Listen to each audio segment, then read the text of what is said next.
que el resultado ha sido así. Casi menos mal que ha ganado el Partido Popular. Porque ha sido totalmente equivocado todo el planteamiento político, en mi opinión, de Podemos, no sobre sus finalidades, pero en los modales como se hace. Tenemos dos. Entonces entro en la homilía, estamos ya en la homilía. Hago igual como la Iglesia Católica, yo digo, la gente hay que votar y cómo votar. Y la única diferencia es que ellos no la admiten, aquí no hay problema, se admite directamente. Y entonces, ¿cuál es el problema? Dos ejemplos de dos situaciones que podía haber pasado, los únicos dos situaciones que podía haber pasado, si ganaba por milagro y Podemos sacar más votos que el Partido Popular, más diputados, es que el Partido Socialista está obligado de aliarse con ellos y pues Pablo Iglesias con la coleta y todo pasa a ser primer ministro. Esto en el ideal de la situación. Pues, ¿cuál era el futuro? En mi opinión había solo dos futuros posibles, Grecia y Venezuela. Grecia, en el sentido que tú llegas al poder y todo, pero todo lo que hay, las bancos, la troika, todo, Europa y todo es tan poderoso que tú quieres hacer una política diferente. ¿Qué hacen? Lo han hecho en Grecia. Han cerrado el grifo de los bancomats y ya no salía dinero, salía 50 euros de tus propios ahorros. Tú pones tus ahorros en banca y después un señor en Bruselas dice que no se puede dar más que 50 euros cada vez que sacas dinero y una vez al día, entonces colas de personas ahí esperando. Y te imaginas, esto dura 2 días, 3 días, era el cuarto día, el Tsipras a rodillas pidiendo excusa a la Lagarde, Cristina Lagarde y todo esto, y entrando, vendiendo el puerto del Pireo, un lugar histórico de Atenas. El puerto del Pireo es donde nace la fuerza de la Grecia en la guerra del Peloponeso. La han vendido, obligado, a los chinos, porque fueron obligados de privatizar todo lo que era privatizable. Les han vendido islas y todo, entonces han seguido, entonces Tsipras viene electo para hacer una política anti-austeridad y no hace otro que casi peor todavía, una política de austeridad haciendo lo que los demás le han pedido. Segunda situación, Venezuela, que conozco porque yo también estuve ahí y yo también he cobrado de Venezuela para hacer espectáculos en un proyecto que se llama Petróleo por Payasos. No fue pagado mucho, pero estuve ahí y pagaban. Cada payaso tenía una cantidad de barriles en cambio del payaso, después fue así, y en el 2010. Y lo que he visto ahí yo mismo es una enorme buena voluntad, es decir, el Chávez y toda la gente ahí atrás con muchas ganas de cambiar la sociedad, una sociedad horrible donde un 20% de la población dominaba los 80%, 20 blancos con fachas, caras de europeos, y los demás negros, indios y todo. Y entonces una dominación colonial. Y esta gente de buena fe intentando de cambiar esto, tipo a la Cuba y tal, con mucha buena voluntad, casi menos mala leche que en Cuba y tal, y resultado, le están saboteando. Impiden hasta los supermercados, ya no hay comida dentro. Hay dinero y hay comida, pero los que manejan la economía, la gente encima, están saboteando todo. Se habla de libertad de prensa en Venezuela. Cuando yo estuve en 2010, había solo un canal en favor del gobierno y tipo 20 canales contrarios, porque todos los canales son privados, aparte uno que es Telesur. Y los otros hablando mal de Chávez 24 horas al día en televisión, en los programas de televisión. Entonces no había una dictadura que impide la información. Había una contradictadura que manejaba y que manipulaba la información. Entonces, y resultado, ahora están casi en la guerra civil. ¿Por qué? Por un saboteo de las clases dirigentes, de los banqueros de los Estados Unidos y todo esto, para hacer caer el gobierno. Hubiera pasado la misma cosa aquí. No hay otro, no hay tercer camino. O Pablo Iglesias y compañía se doblan, se arrodillan y siguen lo que los otros piden, y esa situación Grecia, Siriza, o intentan hacer una política diferente y vas a ver los bancos más cerrados, los supermercados sin aprovisionamiento, las televisiones un desastre y todo, y con la situación de guerra civil. Y a este momento dicen, mira lo que han hecho estos radicales, hay que volver a la estabilidad, y entonces vuelve el PP triunfante. Después esto era el escenario posible y casi probable. Entonces mi idea desde el principio, participar en las elecciones municipales, sí, ganar las grandes ciudades y intentar hacer una política y mostrar una política que funciona, anticorrupción, cosas más, y más o menos lo que está pasando. Con Ada Colau, por ejemplo, en Barcelona, Ada Colau, para decirle, es súper amiga mía. Hace 10 años ha trabajado en un proyecto que yo tenía en Barcelona, los Basibus contra la corrupción. Ella estaba de azafata en mi autobús, en los Basibus. Una mujer extraordinariamente motivada, muy inteligente, apasionada y muy laica y muy de izquierdas. Entonces, Carmena también. Entonces, esto sí. Y dejar al gobierno central a la derecha. Yo hubiera pedido a la gente de abstenerse o votar en blanco. Dejar esto. La nueva revolución no pasa por enfrentarse con la troika, con los banqueros. Dejar que esto cae por sí mismo, porque la verdad es que el sistema no funciona, el sistema de los bancos. Tú quieres el gobierno, os regalo. Y nosotros, ¿a qué cosa? Nos dedicamos a crear los círculos a pie de calle, que ellos lo han dicho y no lo han hecho, de Podemos. Crear una vida de una cooperación horizontal de base, cosas en el barrio, el huerto urbano, esto y miles de otras cosas así, y conquistar a la gente por debajo sin entrar en los grandes debates, y tú lo dejas a los capitalistas, dejas a esta gente que va a caer por sí mismo. Ganar la confianza de la viejecita que está ahí, y después se sienta en un parque que funciona, que es hermoso, como hay aquí en el barrio, que esto es una plaza, del huerto urbano. Todo esto funciona. Entonces, esta cosa entra y perder, eso ha hecho, da mal sabor de boca, como si el movimiento es inferior y no tiene la misma energía.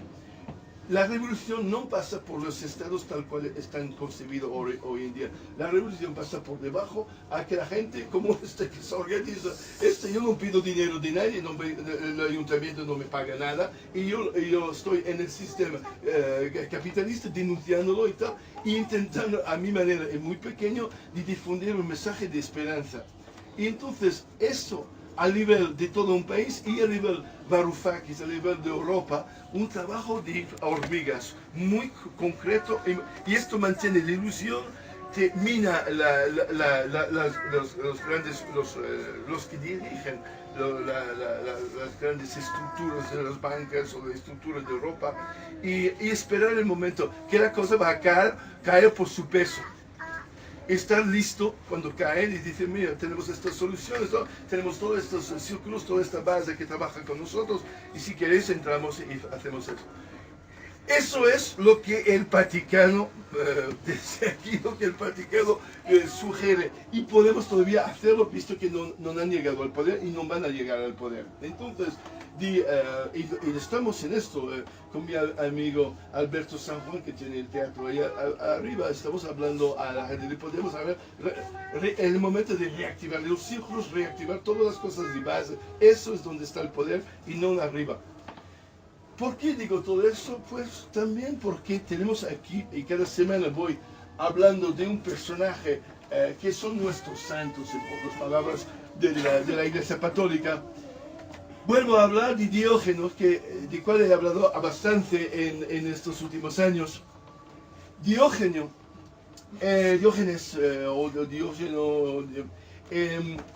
es perfectamente en línea con lo que yo he dicho ahora mismo. Y es increíble cuánto de actualidad es este hombre.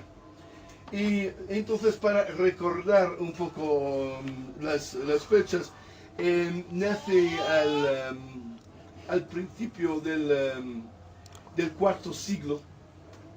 Nace en un momento donde Aristóteles, Platón, la grande época del pensamiento griego, estaban todavía en vida, pero estaban ya bastante mayor y él llega, él es un poco después de la grande época de oro de la cultura de Grecia.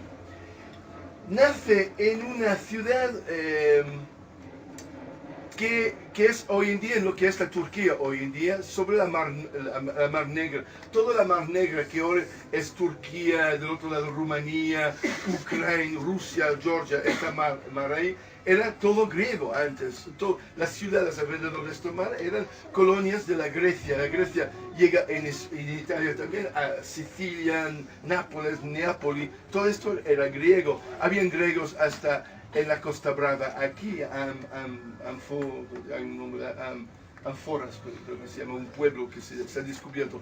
Los griegos eran los americanos de la época, era un enorme imperio, tenía ellos el negocio en conflicto con los fenicios, los dos a luchar para la supremacía como mercaderos, todo esto para situar la época donde nace él.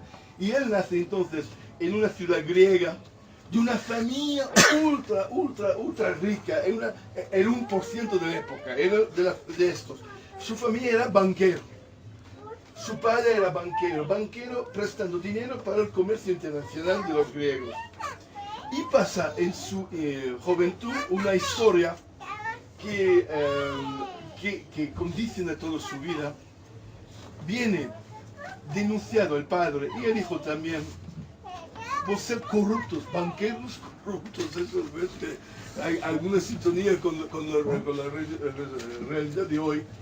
Corrupto ¿cómo? Porque los banqueros podían cunear dinero con oro, hacían dinero. Y la verdad es que hoy en día lo hacen los bancos. El dinero no es los estados que hacen dinero, son los bancos básicamente que crean dinero. Entonces ahí también en esta época, pero con oro, y hacían monedas. El problema es que si tú eres corrupto, en vez de poner 15 gramos de oro, ponías 14,5 y un 0,5 de oro tú no tenías para ti. Entonces estas monedas eran un poco más ligeras de lo que tenía haber sido. Y evidentemente tú multiplicas esto por 1.000.000 de cosas y es mucho dinero. Entonces viene acusado de falsificar el peso de las monedas, de las dracmas. Vienen denunciados, tipo rato, yo no te digo rato, vienen denunciados en público y tal, y echados de la ciudad por ser corruptos, lo que por ahora no se ha hecho en España, de echar a la gente de su ciudad, pero ahí iban en serio y echan a la familia de Diógenes como miserables, como corruptos. Final de la historia. Lo que podía haber sido un desastre, el Diógenes lo transforma en su avantaje. Empieza a pensar, ahora yo no tengo nada y vivo como miserable y soy más feliz ahora que antes. Antes vivía por las apariencias, antes vivía solo para la lucha del poder, antes mi familia representa, y ahora yo puedo vivir por mí mismo. Desde este punto de vista empieza a crear una filosofía del pequeño que disfruta de la vida porque es dueño de su propio destino. No necesitan los dioses, no necesitan la república, la Grecia o lo que sea. Él es dueño, respira todo el día, es su respiración. Él lo determina cuando quiere respirar o no. Y vive como quiere e intenta vivir con el menos posible.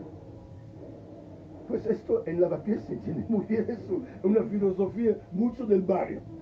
De intentar de sobrevivir sin entrar en el sistema. Es lo que yo decía antes por la filosofía de Podemos en cierto sentido. Sí, es dinero. Una cosa que sí que también me ha venido a mí, una luz así parecida. Tú has vivido esto, tú.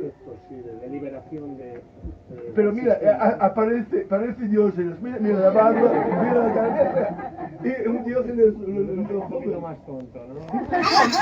El mismo, ¿quién era? Toda esta gente, los grandes filósofos, eran gente como nosotros. Y la única cosa que se encuentran en una situación donde toman una decisión, y esta decisión viene visto como simbólico para todo el resto del mundo.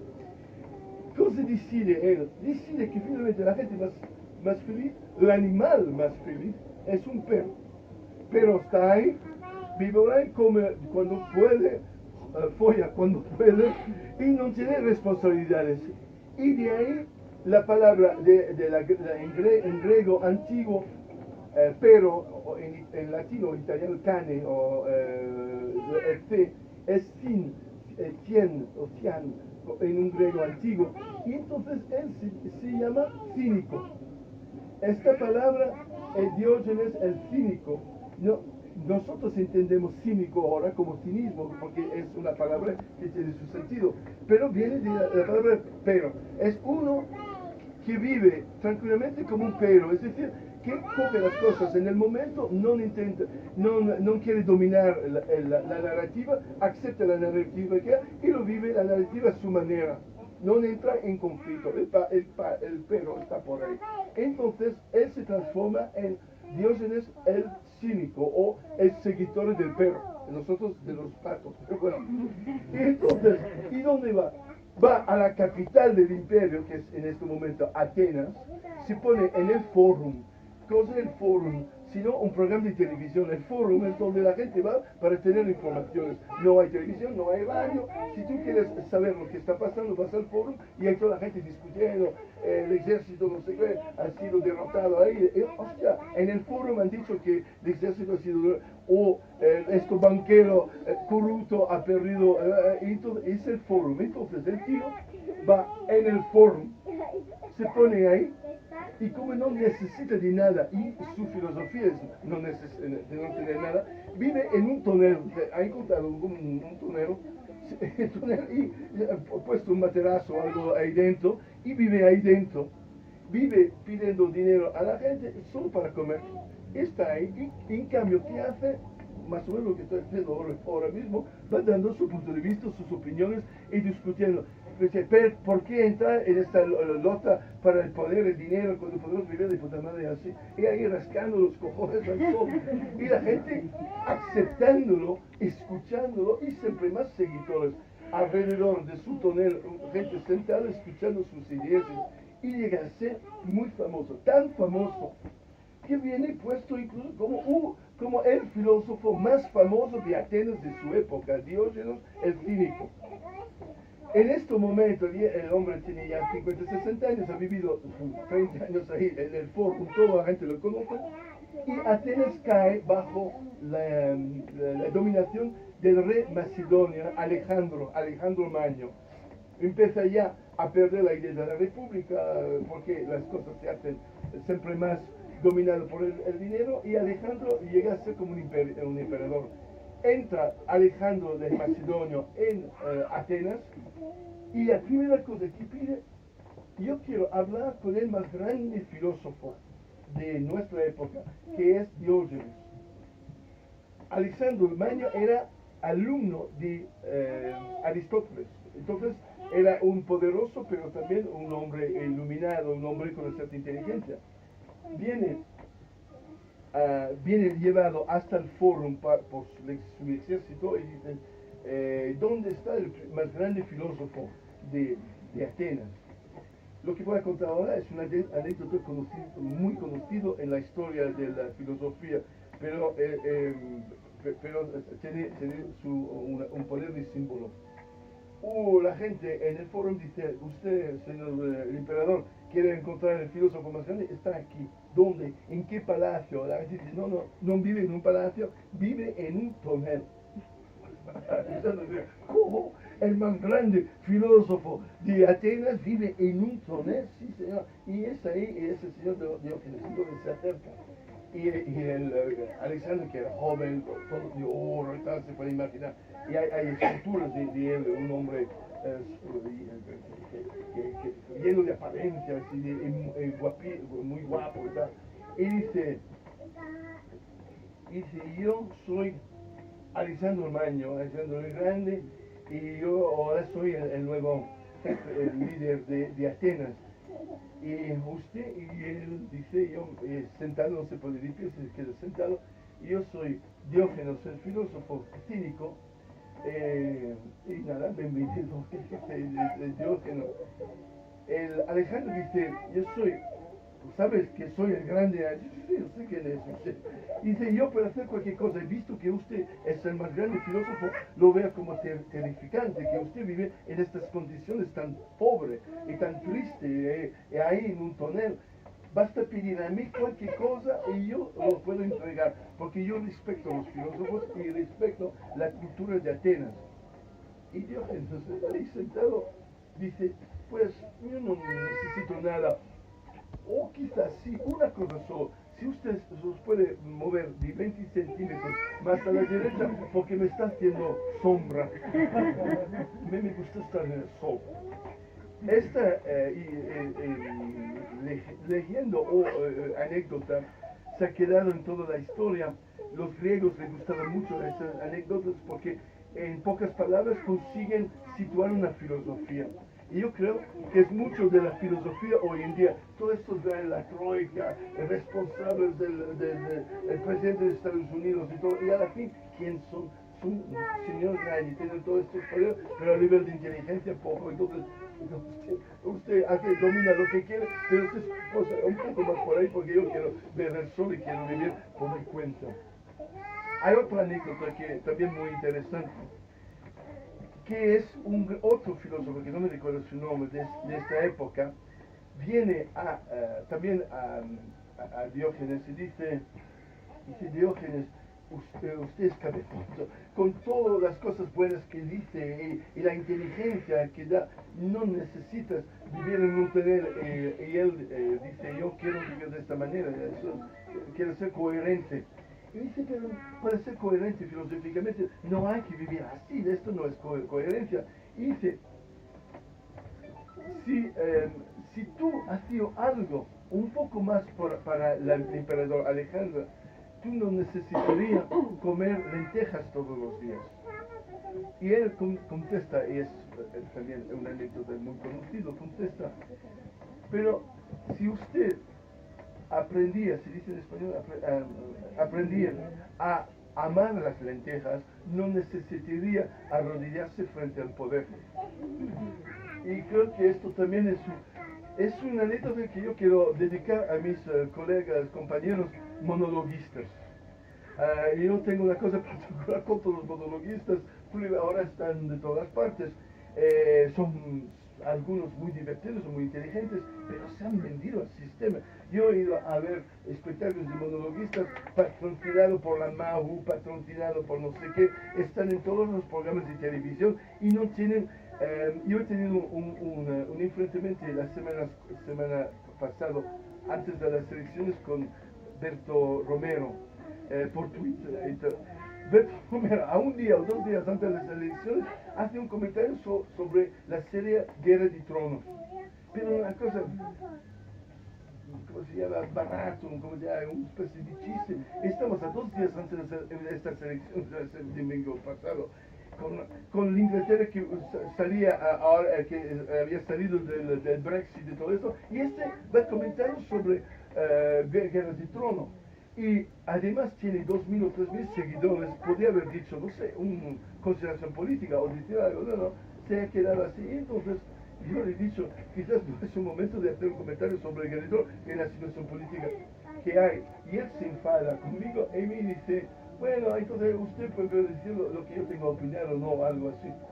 Y se ha quedado en mí, yo no me he querido ir más allá y he contestado, a la fin puedo pensar que los monologuistas son más cínicos que los payasos, en el sentido que ser payaso o bufón en mi caso, hay que creer en algo, hay que creer en la sociedad, hay que amar a la gente para hacerle invertir y perder su dignidad en público es un acto de amor básicamente. Y en vez quizás ser un monologuista es una actitud de alguien que ama el poder, que se vende, que no digo que no vale la pena, que no es inteligente, pero a lo mejor no es crítico, acepta de trabajar esto para multinacionales, para grandes empresas. Y en mi caso, por ejemplo, hace 2 días he vuelto de Brasil, y en Brasil la HBO, la compañía de televisión, medios HBO, me ha pedido de hacer un programa con ellos. Pues he dicho que no, y me dice, ¿por qué? Porque no quiero asociar mi nombre a HBO. No quiero entrar, ser parte de una gran organización que es Viacom y que tiene una política que no me gusta. Entonces, puede ser tonto, puede ser como ser demasiado idealista, pero es así que pienso. Y yo creo que Diógenes, en cierta manera, también. Y esto fue la respuesta de las lentejas. Fue su manera de decir que si tú no quieres aparentar y si no necesitas mucho dinero, tú puedes vivir mucho más libremente que alguien que entra en el sistema y que quiere vivir a la misma altura. Pues, por todas estas razones, muere muy viejo, muere a 90 años. Y la cosa más fue querelado muchas veces por los jueces de la época, fue tratado de anarquista, tratado de terrorista de su época. Pero mira por dónde. De su época, de esta Atenas, de esta época, los únicos de cuales se recuerda más algo es Alejandro el Grande y Diógenes. Los dos extremos de esta sociedad. Todos los demás, toda la gente conservador que estaba en el foro, diciendo, mira, estos Diógenes, qué vergüenza, pues han desaparecido de la historia, nadie sabe quién son. Y lo que estoy diciendo, que a la fin, si uno tiene una actitud coherente y duro, yo creo que esto deja una marca, deja algo en la sociedad. Y por eso, 2300 años después de su muerte, en honor del pacto de Goma, estamos ahí recordando de la vida de una persona, y no de millones y millones de otras personas, por su coherencia y por su esperanza en aprender a vivir con poco, reciclar, hasta el síndrome de Diógenes, esta idea de una persona que no tira nada, que recicla todo, pues es todo cabeza. Toda la capilla está hecha con muebles tirados en los containers ahí atrás, cosas pintadas, estos de los chinos, pero la mayoría de las cosas es reciclado. Entonces, sufrimos aquí en el Vaticano del síndrome de Diógenes. Y entonces, Diógenes tiene una grandísima plaza aquí y por eso voy a pedir a vosotros de atribuir a Diógenes el grito católico.